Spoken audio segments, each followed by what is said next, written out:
It has begun. Spring football 2024 is in full swing, and overall, I think things are looking pretty good. So the UFL is marching forward, this amalgam of the USFL and the XFL, and I think some of the things that we expected are happening. And I'm also a little bit surprised at the difference between the teams from the leagues and how they're performing. You know, St. Louis, everybody knew that was a strong market. They've got a great facility. St. Louis is kind of a football desert. There's a lot of reasons why St. Louis, the Battlehawks, are working, but it's odd that their closest competitor as far as attendance is DC, and they're way below. There was the Battlehawks had 40,317. That is a record at their home opener, and I think the DC team was something like 15,000 plus. So I don't really understand why the former USFL teams are struggling so much with attendance, except that you know they're in facilities that aren't really as good.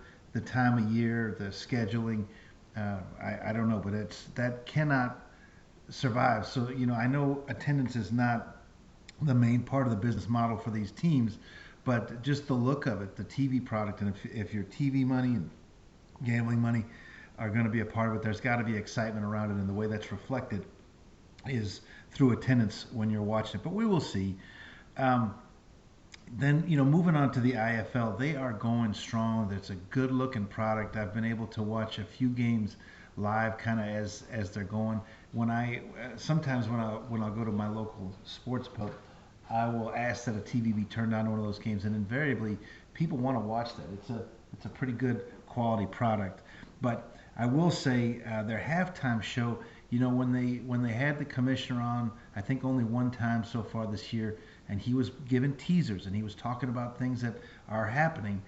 That was good content, and I enjoyed that. But I think it was the Tulsa game I was watching. They had a couple kids playing Madden and talking to each other. That just isn't enough. I don't know that the budget is there to be getting even second tier celebrities. But could you get a Rob Schneider? Yes.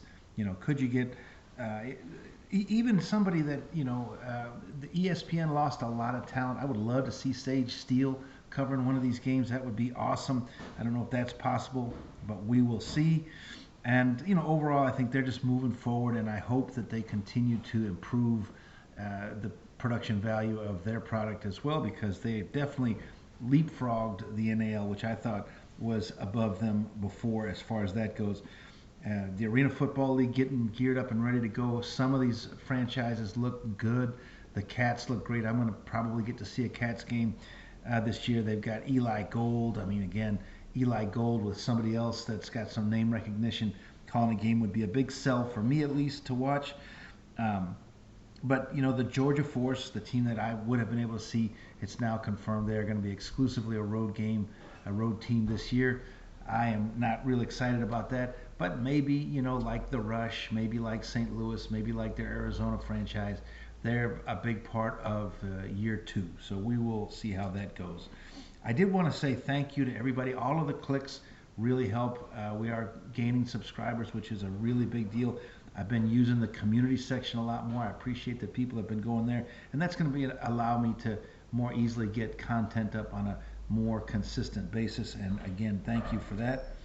The National Arena League is definitely getting worse than before. I mean, they are playing some games with the AIF, which is good. I mean, that shows that they're committed to getting that product out there. But of course, the AIF had that embarrassment with the Mississippi Raiders, and the NAL has lost a couple teams. And all in all, it's just really bad. I did want to say that there are a couple of podcasts and web shows out there. One of which is from the Arena Football League. They've got Tim Capper again doing what he does and doing it well. But the Wheeling Miners, and they're of the American Arena League too. They are doing the work. I mean, you can tell they're trying to put a high quality, low cost sports entertainment product in front of the people of Wheeling, and I hope that they're successful. One of the things I caught from one of their videos, I'm linking the one that I think it was on, was about a beer deal, that they're going to have their own beer. That is such a good idea. That could totally get into the community. It could be a great thing where some wheeling celebrity or a mini celebrity says to someone else, if I lose, you'll get a 6-pack of beer, and vice versa. But in all kinds of good ways. And then, of course, there is the Ironmen of the Great Lakes Arena Football League. They've got a nice little facility. They've got good production values. They've clearly spent some money. But they don't have competitive games. Some of the NAL games have been completely non-competitive too, and that just can't last for long. I watched some of them playing the Toledo Extreme Shamrocks, and it just wasn't competitive enough to make it happen. Anyway, thanks again. We will have more as the weeks go on. Please do like and subscribe, and have a great day.